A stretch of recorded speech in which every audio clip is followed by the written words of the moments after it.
assembling the technology building blocks. And again, we want to make this a really interactive session. I want to introduce to you our panelists this morning. I think we've got some real diversity here in terms of expertise, so please take advantage of that. Ajay Kapoor, CEO and founder, MoveWeb. Dan Butler, VP, Retail Operations, National Retail Foundation. Sean Shadman, VP, Mobile, Share This. And Thomas Sanchez, founder and CTO, Social Driver. So what I've asked our panelists to do this morning is participate in a topical discussion. So I'm going to direct to one of these panelists as we go through here a specific topic and ask them to lead that with you. And as a level set, we'll talk about the consumer side of the equation. And I think something that has come up over the past 2 or 3 days repeatedly has been omni-channel. I think I understand it, but I'm really not positive that I do, and there's just so much that it implies. So I'm going to hand this one off to you, Dan. Omni-channel seems like the obvious approach when considering customer experience, and we talked a lot about designing in. We've talked about engaging consumers, but how easily can we take that and integrate it into the retail environment in the utopian view that we've talked about over the past couple days? Dan. Well, I think for retailers, they're looking very much at how to integrate mobile into their existing strategies and build upon the systems they have in place, the business processes they have in place, but then evolve the company. In many cases, this is meaning an evolution and a change in the organizational structure of companies and how the executives within each company are dealing with each other and how they organize their work. So this is in many ways revolutionizing or evolving many companies in ways that they probably didn't anticipate when they started the mobile journey. But what we're seeing coming out of these new collaborations within companies are new innovations, new processes that may not have happened if they weren't talking about mobile and if they weren't talking differently. You'll hear a lot of people talking about the difference in the relationship between the CMO and the CIO, and the difference in shifts in budget. The CMO budget will soon, for most retailers, be the largest budget in the company, where before, for many years, that was in IT. So as you look at capital expenditures, you're going to be, as a retailer, assessing and looking differently at how you invest.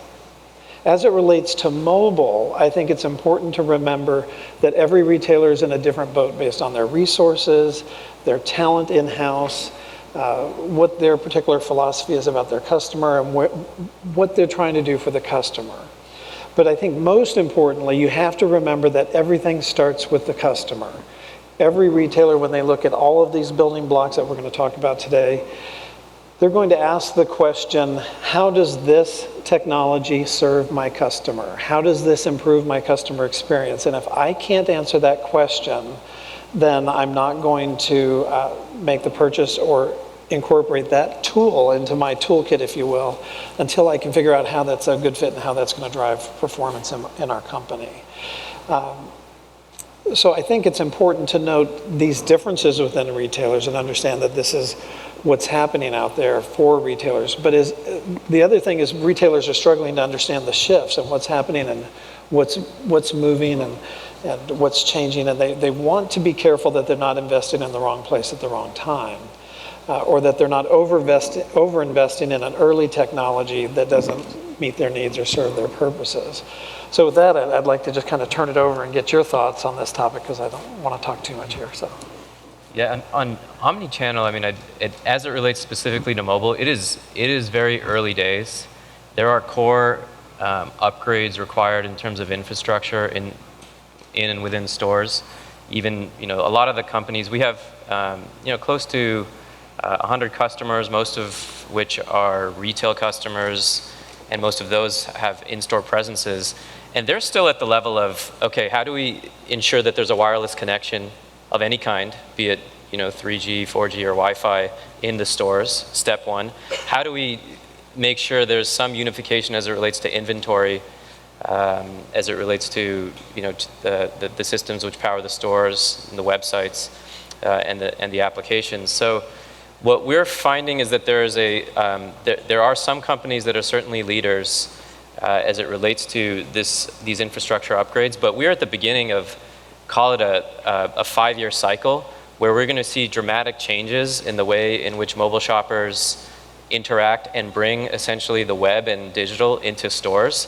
But we're at the very beginning of that. And I think the critical stance for retailers at this point is to do your best as it relates to the way your mobile customers are today accessing your experience. And that tends to be purely digitally. They're shopping on your website.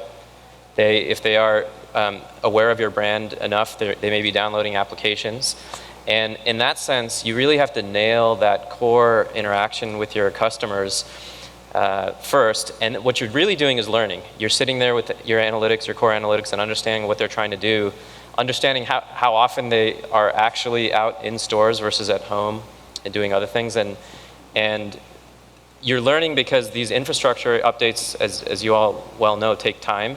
And you want to be able to, when those are done, to really truly engage with your customers in the best way they want to with your brand. So it's early days, but it's really exciting times because we're just at the beginning of a lot. Now, you mentioned the word unification, and I just wanted to ask you, all three of you, what unification means to you. For us as retailers, it's really about integration in every way throughout the whole experience and creating a seamless operation. But for some people, that term means just making sure the technology works unified. So what are your thoughts on that? Well, I really enjoy the conversation around unification, and it's kind of a technical term, and it gets IT people thinking about the customer experience. And from the customer's perspective, what they want isn't unification. They want a good experience when they're in there. We look across the industry and we actually see customers are taking longer than ever before to make purchasing decisions, especially major purchasing decisions. And why is that? Well, customers are doing a lot of research on their own. They're not just deciding if they're going to buy something from you, they're deciding which product, which configuration they want to buy and what they need. They're thinking about what type of payment and how they're going to finance that purchase. And they're doing a lot of research, so when they come into the store or they go to your website and chat with one of your customer service people, they already know the answers. They already know what they want, and they're testing your salespeople, and they're poking the box, and they're saying, is this really the people I want to buy from? Are they going to be honest with me? Do they know what they're talking about? So what unification means when you bring it back into the enterprise is from the boardroom to the conference room to the sales floor room, I guess. What you have to do is change the culture of the company, where you truly put people at the center. And you think about that experience that's going on, and you take advantages of trends that are going on with your people. Things like startup culture within your company. Bring your own device to work. I see convenience stores and retail stores that actually will fire employees for using their device at work. They say if you turn on your device on the premises, you're fired. Policies like that need to change, or else unification and omni-channel, that's not going to make a difference. It starts with the people, and it starts at the top, and it starts with a clear message and a clear owner. And that means marketing often has to step outside of the functional role, and they have to take on IT questions, and they have to talk about operations, and they have to find experts in the industry to bring in and help them get to that point. We have a lot of retailers working and looking at, well, what does this mean when employees bring their own device to work? And there are so many privacy concerns, and what happens with the data, and is their device protected? So, and also just having run stores for 26 years, I can tell you I always had a concern when people were on the phone, were they taking care of my customers? Were they distracted? So, with a lot of young people who are very tied to their devices, it can be a big distraction from the work and the goal of taking care of your consumer. And so retailers are really struggling with this and really having a lot of conversations in the boardroom and with their HR executives about how's the right way to bring this into our space and what are the challenges we have? I wanted to comment one thing about the customer. You're right. We have customers who tell us all the time, we get caught up talking about technology and all the great things that it does for us. And the customer says, I don't care how you do it, just give me a better experience. Don't tell me about your technology, just give me a better experience. So I think that very much speaks to the end result of good integration or unification, and it would be that. So. Yeah. One thing that I think everyone's points is just it's just great. So it's all foundational building blocks that are really important. I guess I'm going to look a little bit more on the innovation side, since so much of the foundation I agree with you guys on. One thing that I'll touch on before I get into that is methodology and process-wise. You definitely have to break down the cultures that we've had in the past as one very important part. But just as far as you thinking of what media and how integration works on a user experience level is more than just looking at this department will execute on this mobile app, and this department will execute on this mobile website, and these guys will link to these guys, and these people will push to those people. I think a lot of times the segmentation of that departmental look of things often leaves the user experience at the risk. So when you click a link, you end up getting dropped off. Let me give you actually an example or a story. I was looking at the CNN app not too long ago, and there was a notification I got. Notifications on apps is one way that you can really connect with the user in lightning speed compared to email. I get this notification, I open it, the app opens, I get dropped off on the homepage of the CNN app, and there's absolutely no information on the notification that I was sent. That's a really great example. It's not necessarily retail, but that's a really great example of how you can have all the connections and all the check boxes in place, and every manager says, I did my job, I did my job, I did my job separately, but the user experience is atrocious, and no one actually gets the thing that they're looking for. So looking at all of your experiences as a complete use case, I want to get my information out. That information goes to my customer. That customer clicks on this piece. That piece comes back to this app. That app goes to this content. And actually playing that use case out and checking all the boxes as a funnel, as opposed to departmental tasks, is a really great way and a good way of making sure that you're covering all your bases as opposed to segmenting things off. One thing I want to ask too of the audience is how many people in this audience, being it's a mobile conference, thinks mobile is important to their business today? Can you raise your hand? And then keep them up. All right, how many think it's critical today? Oh, great. And then how many people think they have a strategy in place? Okay, great. That's really great. I was just curious. That's actually, if you can't look around you, but I would say about 80% thought it was critical, important, and have something in place, which is a big improvement from last year when I asked that type of question. So I'd just be curious to know how many people who had their hand up are going to change their strategy somewhat as a result of attending. There are a few hands up. And as we talked about unification, I was reading through a blog post this morning. There's another organization holding an internal meeting in Baltimore this week. And I saw something that was particularly interesting as we talk about customer experience. And I think it's worth repeating. If you're going to make that step change, not that incremental change, but that step change to customer experience, it's time to stop looking at KPIs. And we'll argue that that's the dashboard of the enterprise. But the objective in that unified team is to move dissatisfied customers to customers who are evangelists. And I think that has implications for everyone from ISIT to marketing. That you provide the customer with the experience that they're expecting from everything from intent and impulse to delivery, regardless of the channel that customer engaged on. That just so particularly resonated with me. That's a risky discussion in some cases. Throw away the KPIs and make sure everyone's happy. What do you think of that? we struggle with that quite a bit, actually. I think the difficulty there is that KPIs are the only way that information can be disseminated and distributed across your company in a way that everyone can come to the mountain together. Yeah, we have a common understanding of what's right. Right. I think I would take a little bit of a different position as it's not so much as throwing away the KPIs we have and abandoning KPI in general, as much as trying to reinvent KPIs. Because you definitely need the metric. That's quintessential in building a business, is a metric that you can build upon.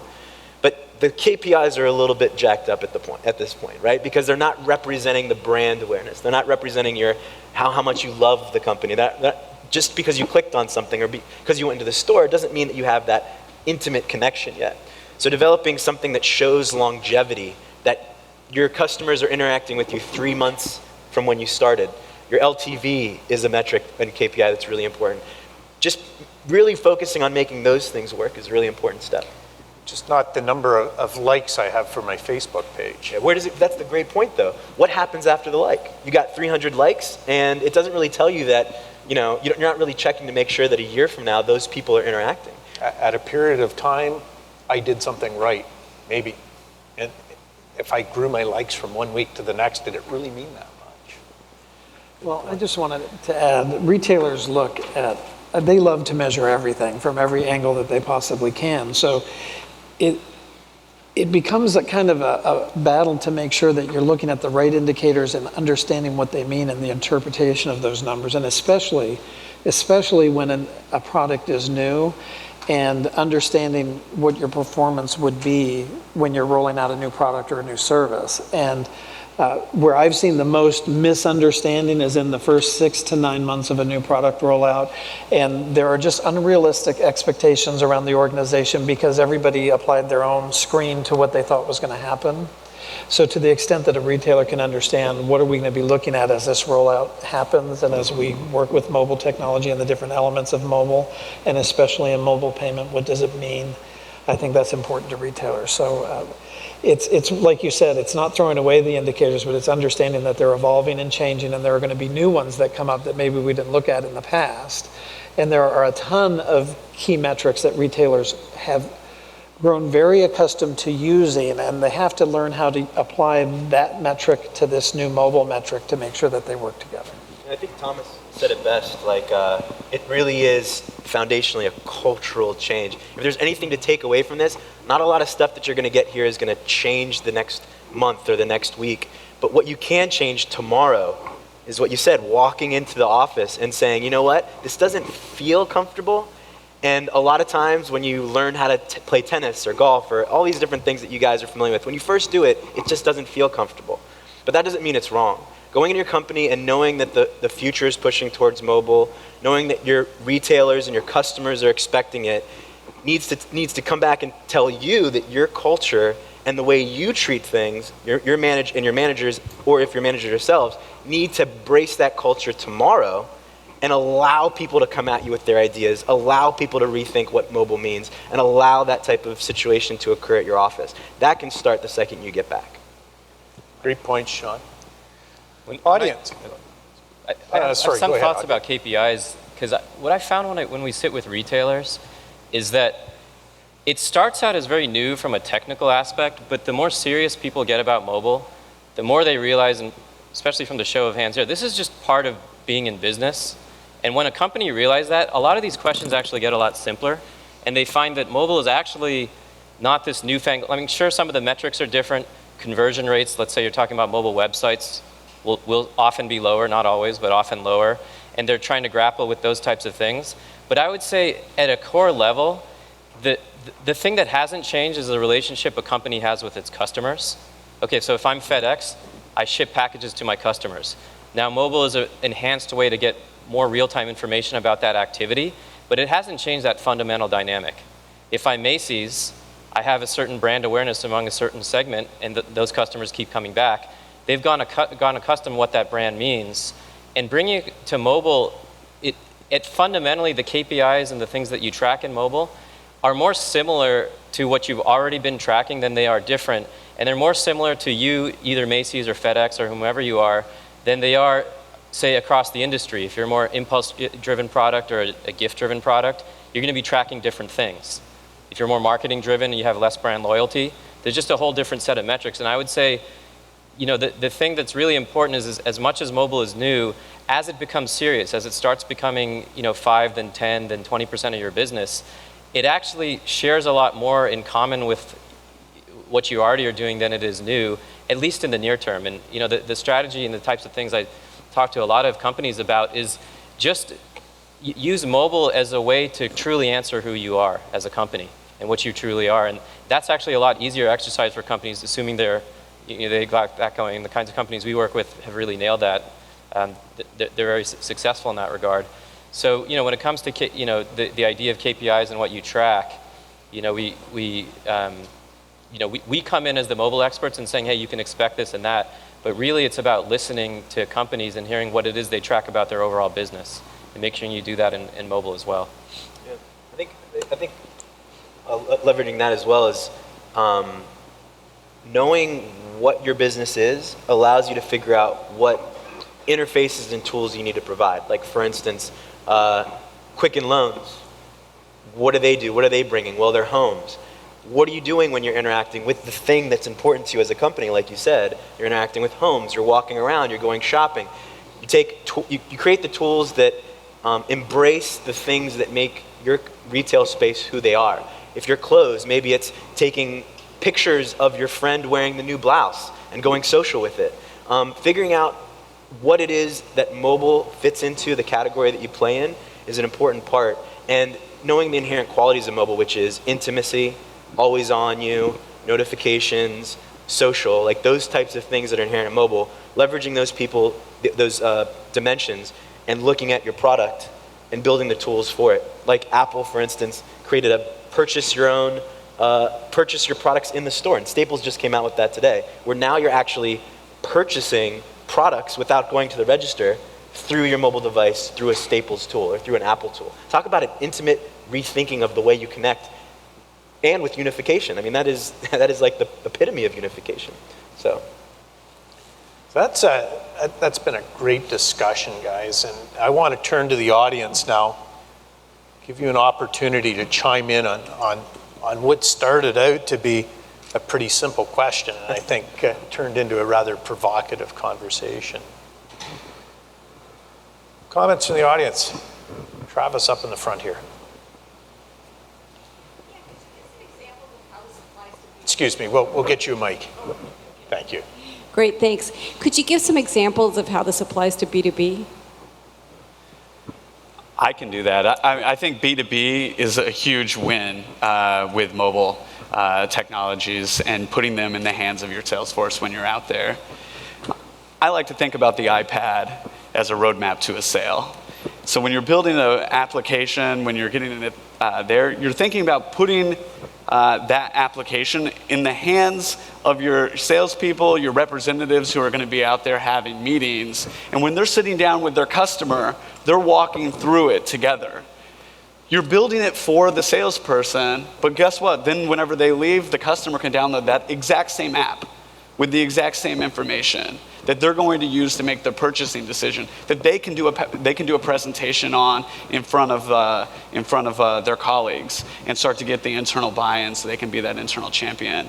But especially tablet and mobile apps, if you build them for your employee base, I think in B2B world, you're going to have the largest win there. I think there's two elements to that too, Thomas, right? I mean, the implication here is you've put a tool in the hands of an employee who is going to contribute more to the top line as a result of that. At the same point in time, those who are looking carefully at the balance sheet are going to go, you know what, we need an ROI for this. There's tremendous potential to drive cost out of the business at the same time that you contribute to the top line, right?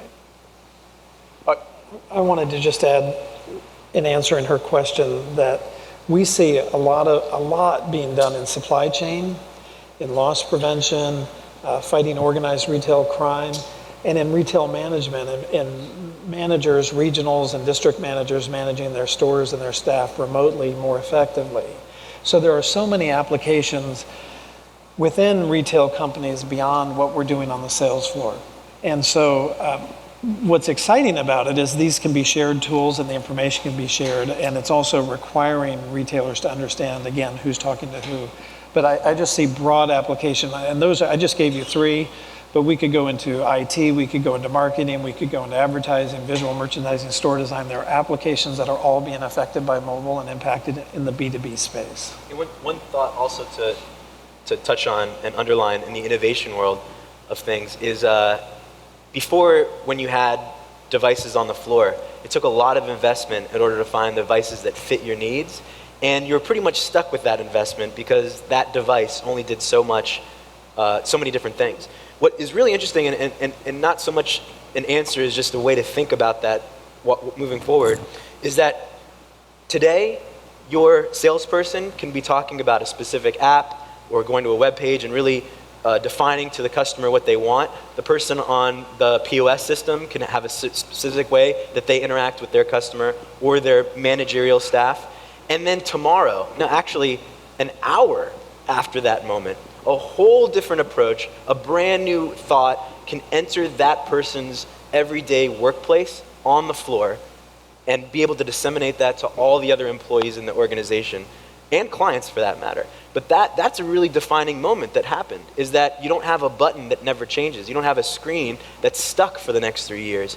You have something that can be disseminated differently as your mission changes or as your message changes or as the people that you're interfacing with changes on the road immediately. And that's a really important thing to underline when you're thinking of what does it mean to have a tablet in your organization. That is so true, Sean, and we don't have to go that far back in time to look at some of the first Not at all. purpose-built mobile devices that were used in Symbol. enterprise and retail. And companies like Symbol and Motorola Enterprise who have rethought what that interaction means on the floor with customers. And such a tremendous change. The tablet is a purpose-built device. It is purpose-built for mobile commerce. Further questions from the audience? Travis, over here on your right.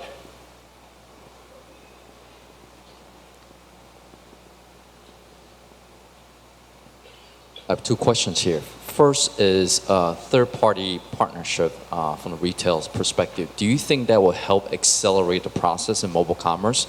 I was thinking from the perspective of PayPal offering real-time inventory tracking. Does that require retail to, number one, to get that capability in-house in order to connect with the third party, or can PayPal really help them accelerate that process? And second, social media when it ties to commerce in general. Same thing, right? Facebook was here before telling retailer, you got to scrub your data and we can do the data matching. So can Facebook, someone like Facebook, help out the process, or this is really organizational decision where they have to upgrade the CRM, so on and so forth, before to do best data matching with social media platforms? First, retailers like to look at new technologies, and the first thing they want to do is learn about it. And sometimes they'll outsource something so they can learn about it and then bring the process in-house. And then sometimes they're going to look at a new process and say, is this something that's better to outsource permanently, or is it something we want to take ownership internally? And so the biggest obstacle in any of those types of arrangements is always understanding that the retailer does not want to give up their information and their ownership of their customer. And I see more and more vendors who are pitching new products who say, oh, we're going to do that for the retailers, and they're misunderstanding that that's the part the retailers don't want you to do. So it's a natural thing to say, oh, we can provide this service and we can help you with the customer, but I've seen so many vendors who just didn't get traction on their product because they wanted to take away something from the retailer that the retailer is unwilling to give up. And that's part of the struggle in the mobile payment space, is that retailers just don't want to give up that customer information. So that's really the sticking point on most of those arrangements. But again, it comes back to the retailer deciding that ultimately, is this something we want to take on and deal with internally, or is it cheaper, more affordable in the long run and sustainable to outsource that particular service or product?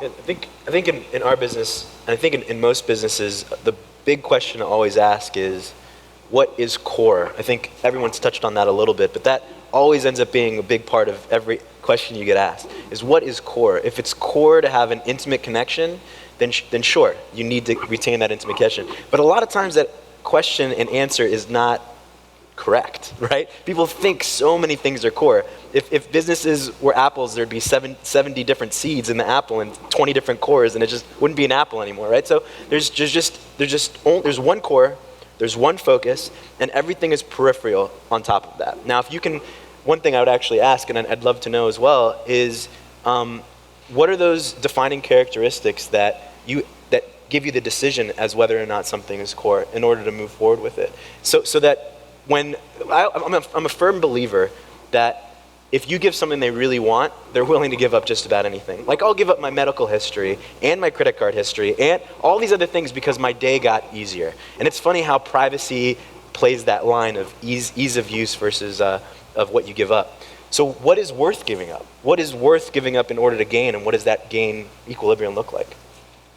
Does that make sense? Well, yeah, it does. I understand, and it can vary from company to company. But I can tell you, when it comes to customer data, that's a non-negotiable card for most retailers most of the time. And I don't know that there's enough you can give any retailer. They're going to say, "Let me give you my customer database and give you control of that." What about shared? Shared within parameters, as long as there's a clear understanding of how that data is used.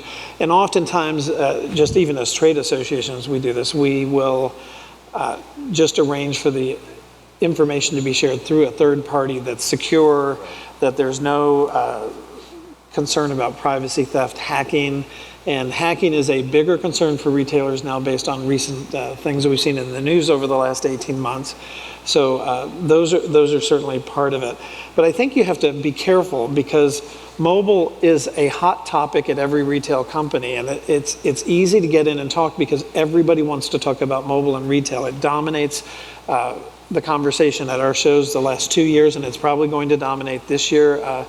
So it's a good time to go in to talk to people, but understanding what's core to one executive in a company may not be core to somebody else. To the company core, there's a bigger picture, and mobile in most companies is tying into that and playing a bigger and more important role. Retailers certainly see the importance of it.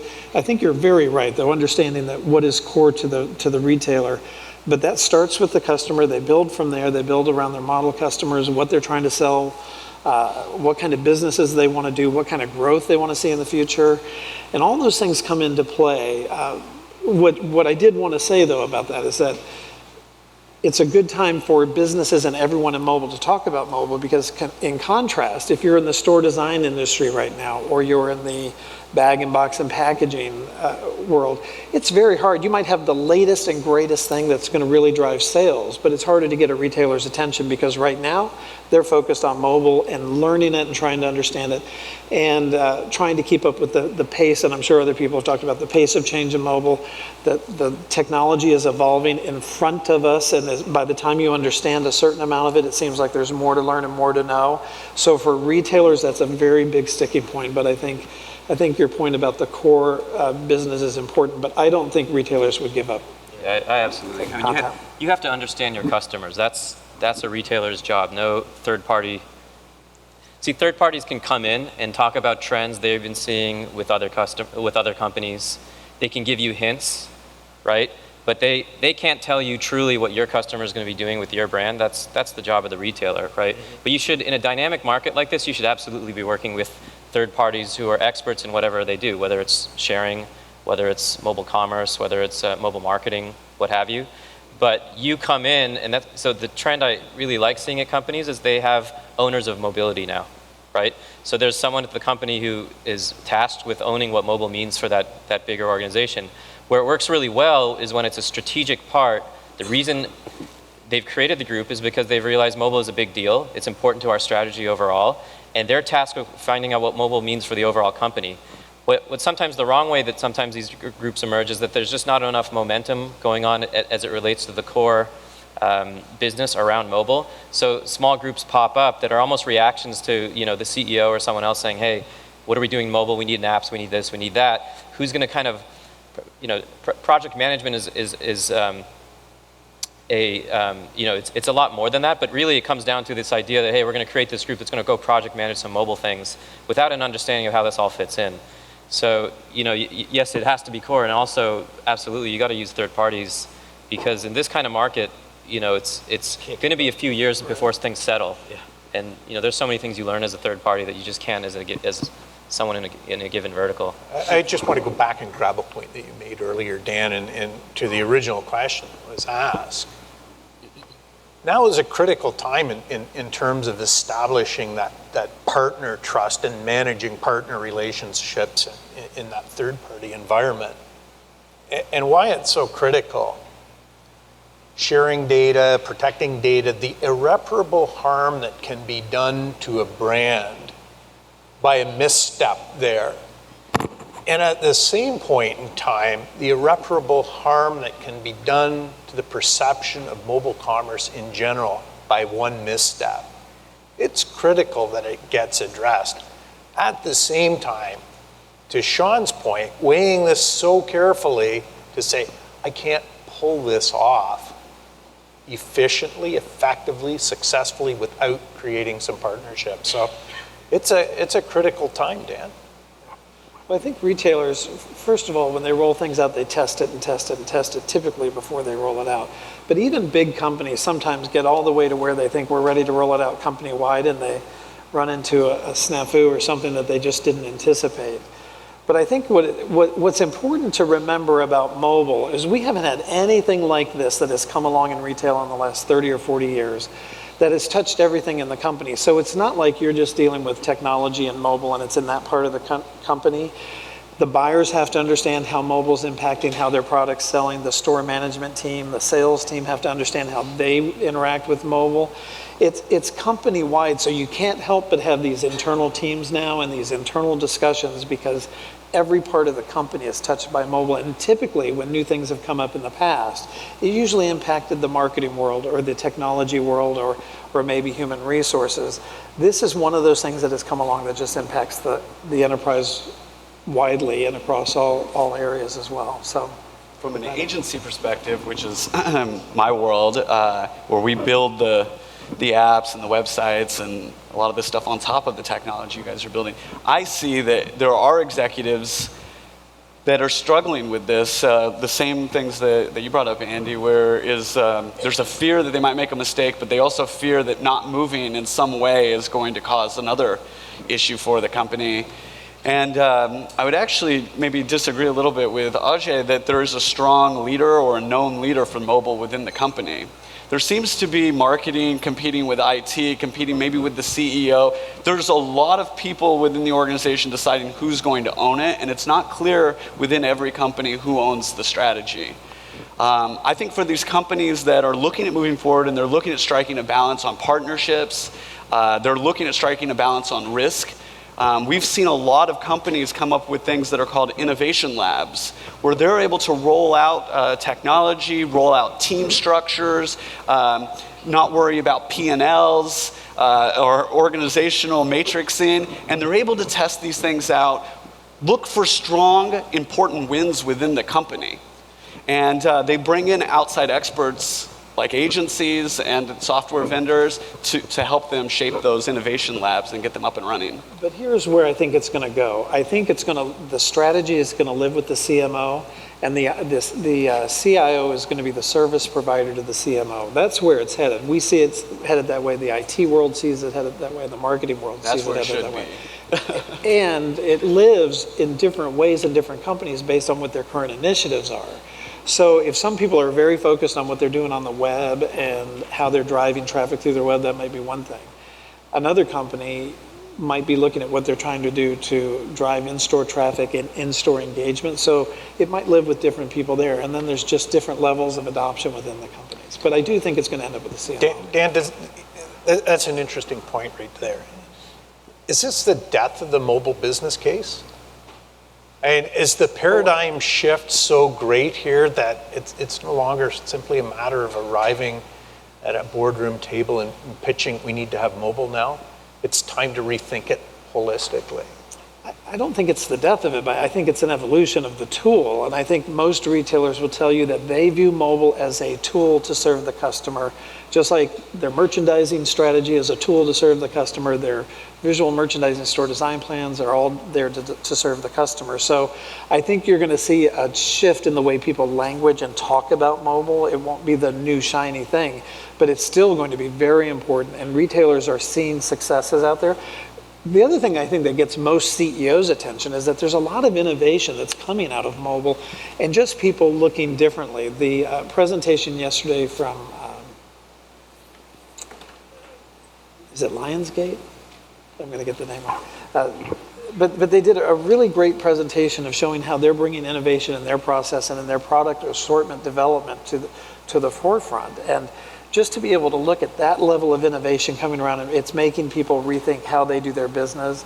And it's especially a challenge for bigger companies that have been around for a long, long time to come up with a new strategy that works for their customers without jarring them so much that it's not successful. I think, so I don't know if that helps. I think it's really important to stay away from using words like death to and the end of, and I know that you're spawning conversation, but I don't think it necessarily is the only time that ever happens. I think it happens at meetings much more often than it should. I think the question should usually be, I guess the thought should mostly be, efficiency is always the direction you want to go. Anytime something comes out that's more efficient, there's rarely a point in history that that's reverted. Maybe there's a different way that it was delivered, but efficiency has always gotten faster and faster, and the naysayers usually lose out a year or two and fall behind. The real question, and the real thing to keep in mind, is it's up to the marketing and the core of the company to make sure that those efficiencies are harnessed to the best ability to retain that customer relationship in a positive way. But it's never the case that something more efficient should and will ever die. So mobile is efficient, tablets are efficient. It's up to the business to deliver that efficiency in the best way possible. Audience. Travis.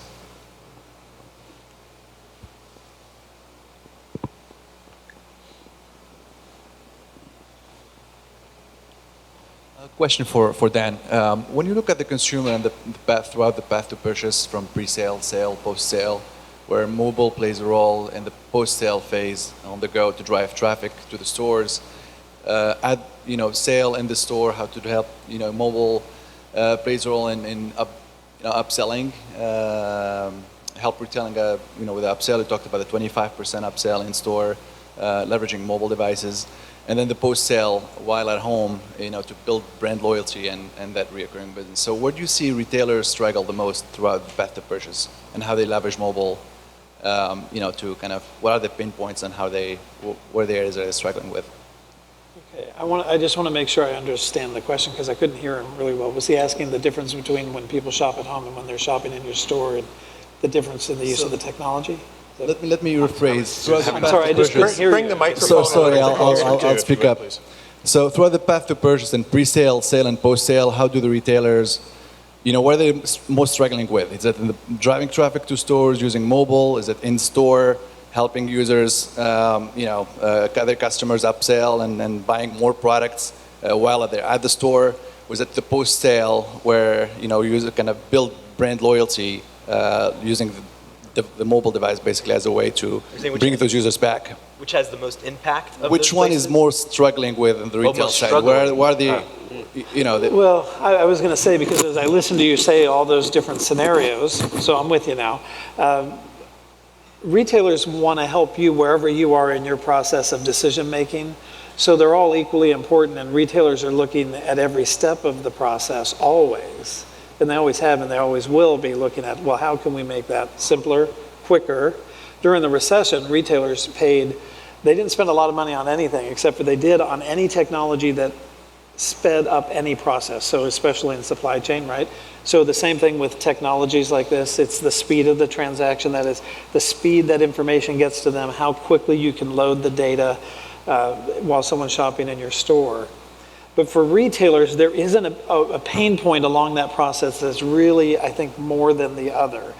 Because a retailer is going to be equally concerned about any pain point in the process, and they're going to be looking for any choke points or very much like we were looking at earlier at the different places that people drop off when they when they have to click too much, and they, in the earlier presentation today, where they just drop off the presentation because they just don't want to go there. Retailers want to try and hold your attention as a consumer, and they want to make the transaction process smooth and easy so that you don't abandon the purchase. So I think what retailers are looking at first and foremost is how do we understand what you're looking for from us as a consumer, and they want a holistic view of what's important to you as a consumer, and then they want to react to that instead of saying, here's our process and we want everyone to go through this piece. Retailers are really trying to work to make sure that we create systems and processes where we're really accommodating you, whether you're at home, whether you're at the office, whether you're in transportation, on the airplane, wherever you are in your life and where you're shopping. That's how retailers want to address that. So the process really becomes simpler once they begin to say, okay, how do we make this easy for the customer? It's usually harder for the retailer back of house, and that's where some of the pain point you might be sensing or wondering about. It's back of house, but what they're trying to do is take that pain away from the consumer and that the consumer doesn't experience it. I'll take a caveat to that is the weakest part, not knowing everyone's business and what they're in, is usually the part that you're watching the least. You know, that metrics are always the way to know what things are going wrong and what things you can improve upon. So as a caveat, in addition to that, to supplement that, is if you're missing a component and you don't know that there's a fall off or a drop off, the weakest link of the chain, you're in the dark. So stats, metrics, defining them, success metrics, and watching them across the board is probably the most critical thing any business in any vertical in the world needs to really be great at, and a lot of times that's the weakest thing in a business. In our experience, you're asking about mobile as it touches in-store experiences before, during, or after. It is really early days. People don't have metrics. They don't really know explicitly what people with mobile phones are doing in their stores, either before, during, or after. There's a lot of experimentation going on. Actually, I don't even want to say a lot. I would say businesses are focused on their main digital presences and about that engagement with their mobile users at that level and unifying that in a core way. That's where I'm seeing a lot of attention. As it relates to in-store stuff, people are trying things like geofencing as a way to perhaps bring people in from competing stores or localized offers. But I would tell you I'll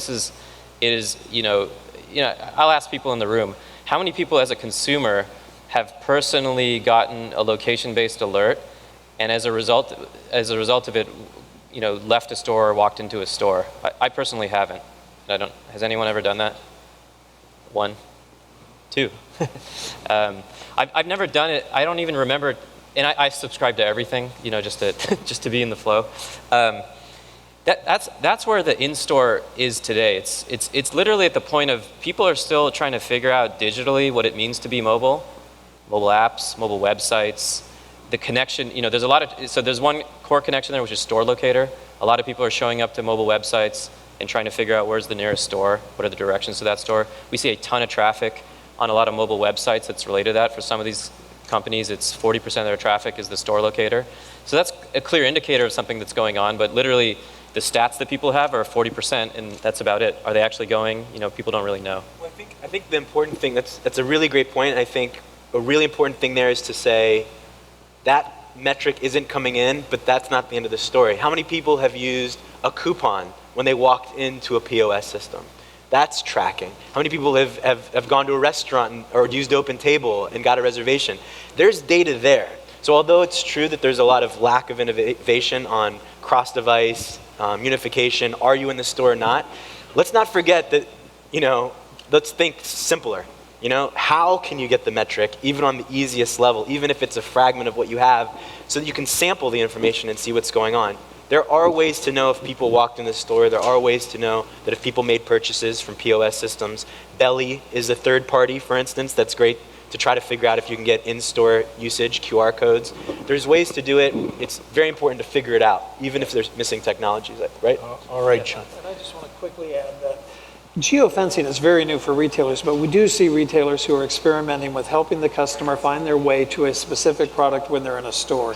Because a lot of consumers are coming in to buy that special item and they want to get there fast. So I think that will be something that evolves over time that the customer will value in bigger stores. I don't know that in a small specialty store, you need to know it's the 5th case line on the left. But in big box warehouses and discount stores, it can be very helpful and save you a lot of time to have that location say, go up to the second floor, and just knowing where to go, and and especially in these bigger stores. So If you're going to roll out the geolocation stuff, though, any kind of coupon stuff, let your employees know you've done it. The worst thing from a customer perspective is you get a free glass of wine on Foursquare and they make you feel like you're stealing it. Yeah. You know, you got to work with the employees so that they understand that this stuff is happening in the store. well, and I think that's true of all mobile technologies. And there's a guy with a question here. Okay, folks, There's we've one right back there. we've run out of time. I'll take one more question, and then I'll invite the audience. Guys, are you going to hang around? Sure. Yeah, sure. I'd appreciate that. We're going to be kicking the doors open to the expo in a couple of moments from 12 to 2. The other thing that I want to advise you of is we'll be running our exec roundtable for augmented reality at 3:30. Want you to be up there for that. The final question, if you have anything else, please come up and meet with the folks. We really appreciate your interaction today. Travis, you want to spark us up? Quick question here. We talk a lot about analytics and data, looking at numbers, number crunching. How valuable has just plain field study observation of your customer, how valuable has that been in your experience? And how do you couple that with the data to kind of paint a picture of, you know, the behavior of your customer? And if you can share any experience in the business to business world, I would really appreciate that. Well, I can use video as an example. Video, in-store video. A lot of retailers are looking at traffic patterns. The technology now where you're looking at the lens and you're actually looking at where somebody's eye is focused when they're walking in the store. Retailers have used these technologies just to say, well, you know, when you walk in our store, we have this big display and we're noticing that all of our customers walk 20 feet in before they realize they start to look for product and their eye focuses. But when you can use these technologies to actually observe their behavior in real time, in some companies that use this technology, they're in their stores watching. There are things you see when you look at a picture that you don't see when you're just looking eye to eye. So I used to, as a store manager, I would take a picture of a presentation and I would say, okay, we've been looking at this. What shows up in the picture? And it's amazing what you see in a still photograph that doesn't pop out when you have all the other things that are pulling your eye. So I think there are a lot of things that retailers are doing that way. I think, you know, just as an example, B2B, the security and the fighting organized retail crime, video has become critically important in that industry and fighting crime at a new level. And we work with law enforcement differently now in our organized retail crime initiatives and the things that we're doing to fight organized retail crime. So there's a lot of things that we're doing with vendors in the supply chain so we can deal with hijackers of trailers and, you know, without getting into a big whole loss prevention thing. But that's one area and one arena where we see it. Okay, Dan. Well, thank you very much. Again, appreciate your interaction with our panelists this morning. Gentlemen, that was a great session, enlightening and a lot of fun. So thank you so much for coming out. We'll look forward to seeing you again next year.